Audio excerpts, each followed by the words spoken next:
What's up, everybody? Back again. We're looking at Tata Steel chess right now, round 5, the only decisive game of the day between Niels Grandelius and Maxime Vachier-Lagrave with the black pieces. This we must call an upset, as Niels Grandelius rated 2663 and Vachier-Lagrave's 2784 at the time, and the Sicilian specialist. So Grandelius started out the game with e4, c5, well known and predictable from Vachier-Lagrave, d6, d4. And I like that Grandelius is playing an open Sicilian. He's not afraid, right? He's not playing a Rossolimo or Alapin. He's going right into Vachier-Lagrave's backyard, playing against this knight off right here, and an aggressive variation like this. E6, bishop f4, bring it on, queen b6. Now this is the notorious poison pawn variation, as black is shunning his development somewhat to go after this quote-unquote poisonous pawn on b2. So queen d2, and now queen takes b2. Now let me just take a moment to say Bobby Fischer was a great exponent of this variation with the black pieces, and I just want to show you a few examples of his expertise really quick here. So out of 10 games in this variation, Fischer with the black pieces scored 5 wins, 4 draws, and only 1 defeat. And that was against Boris Spassky in the 1972 chess championship. So Fischer's resume alone in this variation let you know that that he was nothing to be played with in this variation. A definite specialist. And of course, he was a very, very strong player, one of the greatest players of all time. And, a lot of players have tried to follow in his footsteps. And here's just some quick examples of how he played in this opening. So, of course, he took the pawn. And this is all typical stuff even nowadays. Here against Palmer, Bruno Palmer in 1961. Bruno played bishop takes f6, which is one of the lines here. You have bishop takes f6 as possible, bishop e2, f5, d5. All of these moves have been tried, and this is a typical game right here that Fischer he wound up drawing this game. The basic idea here is really development, okay, from white standpoint, and opening up the position, versus black basically trying to steal a pawn and then catch up in development while keeping the position closed. That's the basic idea that you have to have. If you're black, you want to, okay, you've stolen a pawn, but now you don't want to get too greedy. You want to kind of try to run back with your stolen goods, so to speak. Keep the position closed as long as possible, catch up in development, and then just be up a pawn at some point. Fischer was a great master of this. Next game against Istvan Bilek, 1962, you can see Bilek playing e5. What is white trying to do? Open up the position, exploit his lead in development. And you can see here Fischer with the knight fd7, keeping things kind of closed here. And this is a game Fischer actually won after some wild complications. So you definitely have to be prepared in this line. And you can see even after bishop takes e6, Fischer does not rush to take the pawn. He keeps developing. And you can see that the way you're supposed to play this is black and is white by just looking at some of these games. Here's another example from Tringov, again with this e5 idea. So very thematic play, but by looking at these games, you can kind of get the idea of how players should be conducting themselves. White is going to try to open up the position, exploit this beautiful lead in development along with these open ranks. Again, you see the idea with bishop takes, g takes, and bishop e2. So there's the development, damages black's pawn structure, but you can see that the position, black is kind of safe behind that. Okay, and this is again another game against Bruno Palma. It's Fischer again. You get the point. There's another variation with e5. Here's another game for Fischer from Sud Interzonal 1967 against none other than Lubomir Kovalek, a grandmaster that just passed away. Rest in peace to him. Queen a3, and here Kovalek pushed for f5. As we'll see in the game. And then e5. Again, the spirit is the same. Open up the position, exploit the lead in development. Another variation that's possible, knight b3. And we see same idea. That was Matulovic. Again, Palma again. His game with Spassky in World Chess Championship, game number 7. You can see Spassky had opted for bishop d3 here. Again, knight b3. And this is the second game with Spassky, and Spassky actually won. And this is Fischer's only loss in this variation with the black pieces on record here. So now, with that little brief overview and Fischer worship right on the chessboard, at least in this variation, let's get right back to our game now. All right, now we step back out of the time machine, back into 2021, and look what we have here. The same exact position that we had back in 1972, the Fischer-Spassky game. Of course, we're back. Niels Grandelius with the white pieces.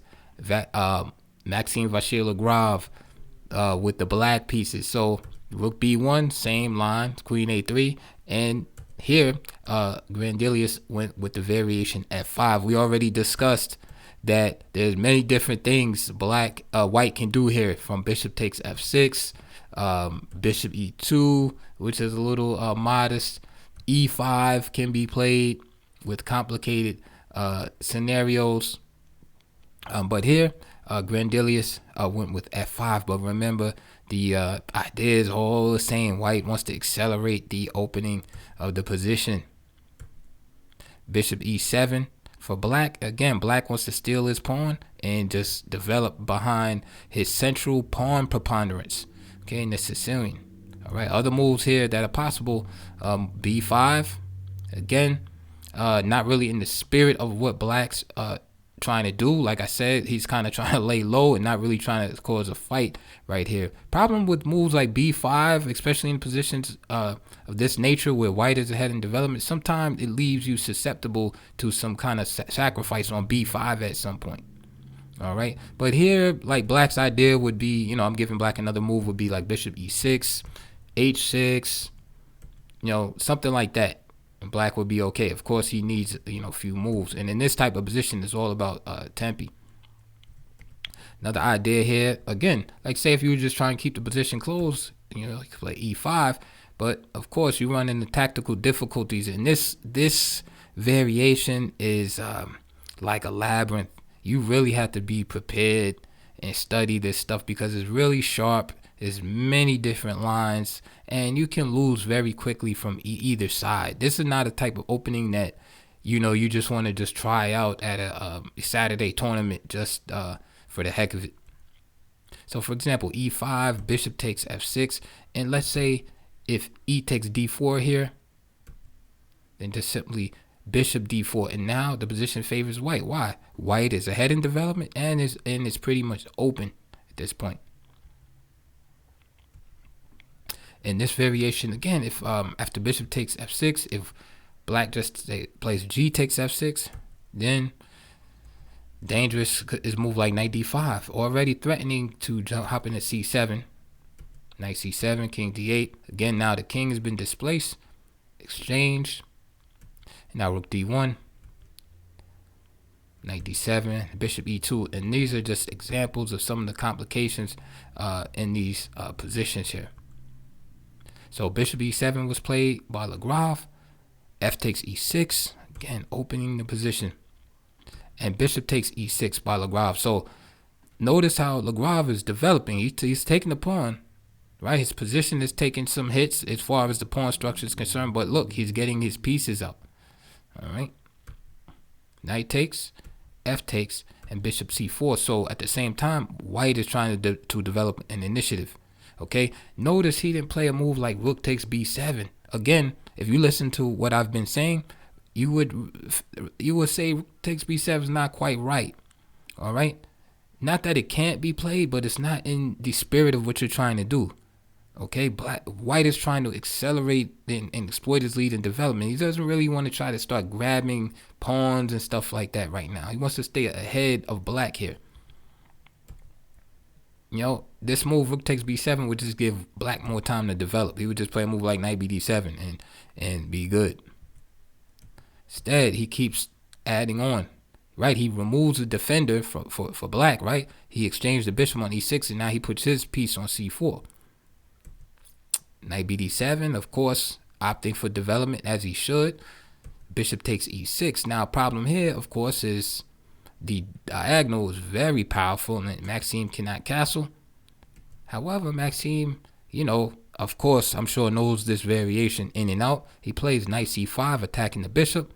The bishop has to return. And now Maxime plays rook c8. Now, some of the commentators, because I looked at some annotations on this game, some of the commentators said that rook c8 was in inaccuracy. I'm not sure about that. And they give this variation. They say h6 and then bishop e3 was better. However, of course, it's better if you give white a weak move. You know, bishop e3 to me is a weak move. It's very passive. The bishop is just coming back to e3. However, if h6, then why not just take? So, for instance, bishop takes f6, bishop takes f6, and now knight d5. Bishop e5, castle. That, to me, that looks pretty good for white. All right. Another idea, if g takes, again, the knight d5. All right. Another idea here, for black, instead of h6, if he goes for the pawn on e4, right? The pawn is not adequately protected. Knight f takes e4 or knight c takes e4. The problem here, again, is that being behind in development, black can run into problems here. So, for instance, knight takes e4, knight takes e4, bishop f7. That's like a bolt of lightning. King takes f7. Again, just getting the king exposed. Queen d5, king e8, queen takes e4. And look at that. White is already threatening checkmate in one move. Queen a5 check, king d1. And now he grabs the bishop on g5. Now rook takes b7. Again, putting more pressure. Rook f8, and it looks like with the trade of pieces that black is slowly coming out of the wilderness here. But rook takes b7, e7 rather, check.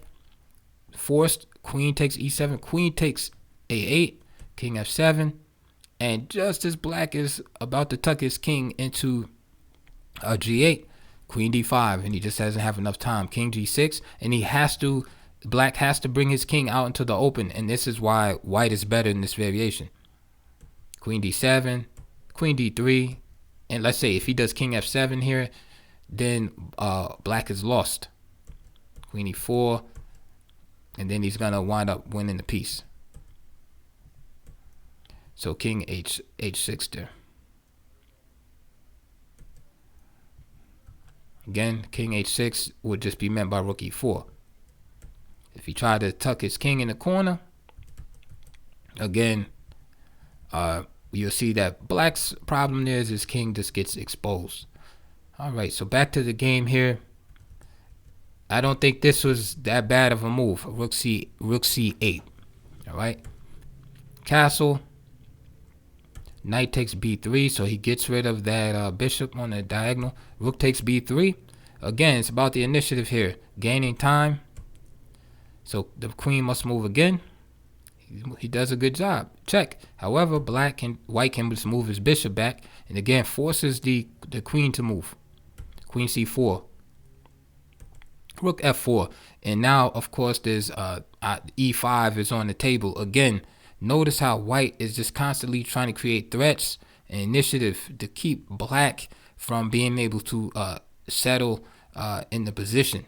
Now, I'm not sure how good this opening has worked out for black, because after all, white is not even pawn down at this point. However, he has a nice initiative in the position. He's putting a lot of pressure and stress on black, and this is the reason why black eventually errs in the position and plays queen e6. All right, this is a blunder, and the blunder is created by the pressure in the position. The best black could do here is probably knight h5. And I've seen this line, rook f2, and it seems like a respectable line here. Knight f6, knight d5, queen takes e4, etc. Knight takes f, and the game, will eventually peter out to some type of equality in the position. Other ideas, instead of rook f2, is going after the knight, rook f5, knight f6, and black can have these same white can have these same ideas with like rook f4, e5, etc. But then the knight can always go back to h5. So knight h5 definitely seems like the best move for black here. Counterattacking, not just playing passively. Queen e6 just leaves the pawn on b7 on pre's, and then black is just down a pawn. Rook takes b7, because if you're going to be down a pawn, you need to have some type of initiative or some type of compensation for that pawn. So white not only has his pieces active and he's pushing black around the board, but he's also a material, so that means that he's better. So finally, Vachier-Lagrave gets his king into safety. He's completed his development, but he's down material, so that's no good. h3, rook b8, and of course there could have been some stronger moves in the position by white and black, but at this point, white is just realizing that he's up a pawn, and he's just trying to consolidate the position now and simplify things. Rook a8, rook takes, knight d5, of course threatening the old school fork. Rook b8, c4, again stronger moves available, but Grandelius is just consolidating the position here. And Maxime plays bishop d8 here. Knight takes d5 is probably the best here, but he's still in at this point, black is still in trouble here.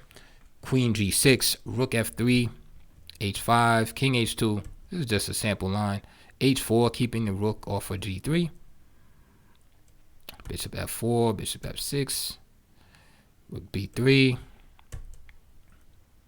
rook f8, rook e3, and then just consolidating a little at a time, right? Eventually planning to win with that extra pawn.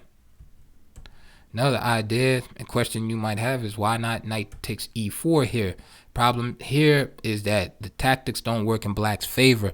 If knight takes e4, then just knight takes e7, queen takes e7, and then the old queen d5 check, right? Just picking up the material. With those choices, bishop d8 was made. Like I said, bishop knight takes d5 was preferable and a better move. And after bishop d8, simply queen f2, knight d7, and now bishop d4, bishop g5, rook f5, bishop goes back, king h2. Again, Grandelius is just making sure there's no counterplay and trying to eliminate all foreseeable problems. Rook c8, queen g3, and now the final nail in the coffin right here. Vachier-Lagrave plays the move g6. All right, again rook f8, defending. Here's the best move, but again still in trouble. But he plays this move g6. Queen h4, attacking the bishop, and now the bishop just retreated to f8. If he gets greedy and plays g takes f5, he's lost here. E takes f5, and let's just imagine black takes. Again, there's the fork, so he can't take. Other reasonable move is I don't know, queen e8. That would be met by just knight e7. Again, the rook would just get picked up in the fork. And then after queen takes e8, the bishop is on prise on h6. So again, the tactics don't work out. Another idea, bishop g7, then just simply queen e7. Notice the black queen is trapped on e6, so again, the fork comes into play after the forced exchange, and the rook is just lost. And this king and pawn endgame is just favorable to white. If in this position, if bishop takes d4, then you can see that the rook just goes to say like f7 or something. So then it'll be knight and rook versus bishop knight. And again, and you know, with the extra pawns, black is still lost here. Lagrave played bishop f8, rook f6, queen e8. Now again, the tactics just don't work out for black. If knight takes f6, knight takes f6 check, and there's a problem on this diagonal. So this is why the king has to go to f7. He can't stay on the dark squares, and so that allows queen takes h7, and let's say bishop g7, and then you have knight g4. Again, there's a pin. The bishop on g7 is in trouble, and black would be lost there.